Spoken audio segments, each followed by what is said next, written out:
بسم اللہ الرحمن الرحیم.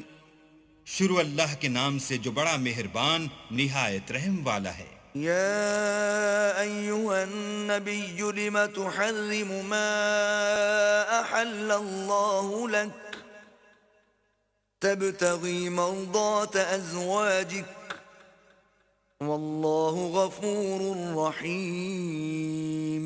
اے پیغمبر صلی اللہ علیہ وآلہ وسلم، جو چیز اللہ نے تمہارے لیے جائز کی ہے تم اس سے کنارہ کشی کیوں کرتے ہو؟ کیا اس سے اپنی بیویوں کی خوشنودی چاہتے ہو؟ اور اللہ بخشنے والا مہربان ہے. قد فرض اللہ لکم تحلة ایمانکم واللہ مولاکم وهو العلیم الحکیم. اللہ نے تم لوگوں کے لیے تمہاری قسموں کا کفارہ مقرر کر دیا ہے، اور اللہ ہی تمہارا کارساز ہے اور وہ دانا اور حکمت والا ہے. وَإِذْ أَسَرَّ النَّبِيُّ إِلَى بَعْضِ أَزْوَاجِهِ حَدِيثًا فَلَمَّا نَبَّأَتْ بِهِ وَأَظْهَرَهُ اللَّهُ عَلَيْهِ عَرَّفَ بَعْضَهُ وَأَعْرَضَ عَن بَعْضٍ فَلَمَّا نَبَّأَهَا بِهِ قَالَتْ مَنْ أَنبَأَكَ هَذَا قال نبأني العليم الخبير. اور یاد کرو جب پیغمبر نے اپنی ایک بیوی سے ایک بھید کی بات کہی تو اس نے دوسری کو بتا دی. جب اس نے اس کو افشا کیا اور اللہ نے اس حال سے پیغمبر کو آگاہ کر دیا تو پیغمبر نے ان بیوی کو وہ بات کچھ تو جتائی اور کچھ نہ بتائی. تو جب وہ ان کو جتائی تو پوچھنے لگیں کہ آپ کو یہ کس نے بتایا؟ انہوں نے کہا کہ مجھے اس نے بتایا ہے جو جاننے والا خبردار ہے. إن تتوبا إلى الله فقد صغت قلوبكما وإن تظاهرا عليه فإن الله هو مولاه وجبريل وصالح المؤمنين والملائكة بعد ذلك ظهير. اگر تم دونوں اللہ کے آگے توبہ کرو تو بہتر ہے، کیونکہ تمہارے دل کج ہو گئے ہیں. اور اگر پیغمبر کی ایذا پر باہم اعانت کرو گی تو اللہ اور جبرائیل اور نیک کردار مسلمان ان کے حامی اور دوست دار ہیں، اور ان کے علاوہ اور فرشتے بھی مددگار ہیں. عسى ربه إن طلقكن أن يبدله أزواجا خيرا منكن مسلمات مؤمنات قانتات تائبات عابدات سائحات ثيبات وأبكارا. اگر پیغمبر تم کو طلاق دے دیں تو عجب نہیں کہ ان کا پروردگار تمہارے بدلے ان کو تم سے بہتر بیویاں دے دے، مسلمان، صاحب ایمان، فرما بردار، توبہ کرنے والیاں، عبادت گزار، روزہ رکھنے والیاں، بن شوہر اور کنواریاں. يا أيها الذين آمنوا قوا أنفسكم وأهليكم نارا وقودها الناس والحجارة عليها ملائكة غلاظ شداد لا يعصون الله ما أمرهم ويفعلون ما يؤمرون.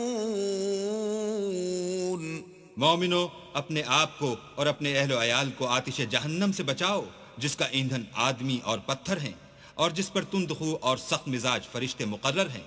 جو ارشاد اللہ ان کو فرماتا ہے اس کی نافرمانی نہیں کرتے، اور جو حکم ان کو ملتا ہے اسے بجا لاتے ہیں. يا أيها الذين كفروا لا تعتذروا اليوم إنما تجزون ما كنتم تعملون. کافرو، آج بہانے مت بناؤ، جو عمل تم کیا کرتے ہو انہی کا تم کو بدلہ دیا جائے گا. يا أيها الذين آمنوا توبوا إلى الله توبة نصوحا عسى ربكم أن يكفر عنكم سيئاتكم ويدخلكم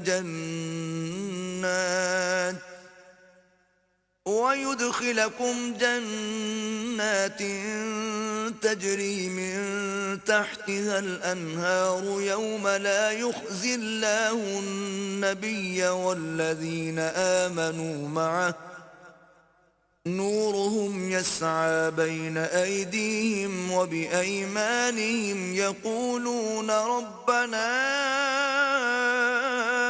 أتمم لنا نورنا واغفر لنا إنك على كل شيء قدير. مومنو، اللہ کے آگے صاف دل سے توبہ کرو. امید ہے کہ وہ تمہارے گناہ تم سے دور کر دے گا اور تم کو باغہائے بہشت میں جن کے نیچے نہریں بہ رہی ہیں داخل کرے گا.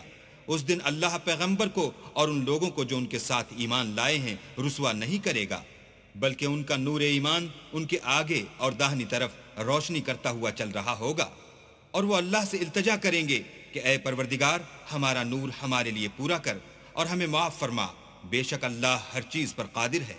يا أيها النبي جاهد الكفار والمنافقين واغلظ عليهم ومأواهم جهنم وبئس المصير. اے پیغمبر کافروں اور منافقوں سے لڑو اور ان پر سختی کرو، ان کا ٹھکانہ دوزخ ہے اور وہ بہت بری جگہ ہے.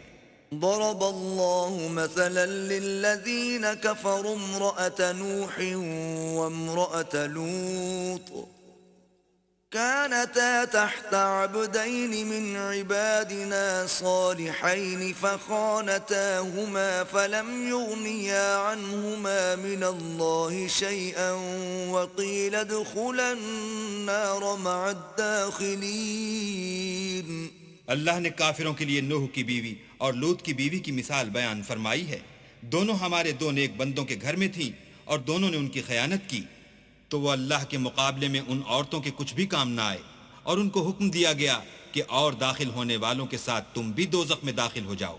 وضرب الله مثلا للذين آمنوا امرأة فرعون إذ قالت رب ابن لي عندك بيتا في الجنة ونجني من فرعون وعمله ونجني من القوم الظالمين. اور مومنوں کے لیے ایک مثال تو فرعون کی بیوی کی بیان فرمائی کہ اس نے اللہ سے التجا کی کہ اے میرے پروردگار میرے لیے بہشت میں اپنے پاس ایک گھر بنا اور مجھے فرعون اور اس کے اعمال زشت معال سے نجات بخش اور ظالم لوگوں کے ہاتھ سے مجھ کو مخلصی عطا فرما. ومريم ابنة عمران التي أحصنت فرجها فنفخنا فيه من روحنا وصدقت بكلمات ربها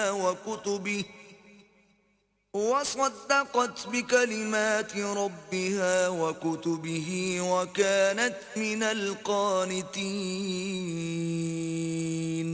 اور دوسری عمران کی بیٹی مریم کی جنہوں نے اپنی شرم گاہ کو محفوظ رکھا تو ہم نے اس میں اپنی روح پھونک دی، اور وہ اپنے پروردگار کے کلام اور اس کی کتابوں کو برحق سمجھتی تھی اور فرما برداروں میں سے تھی.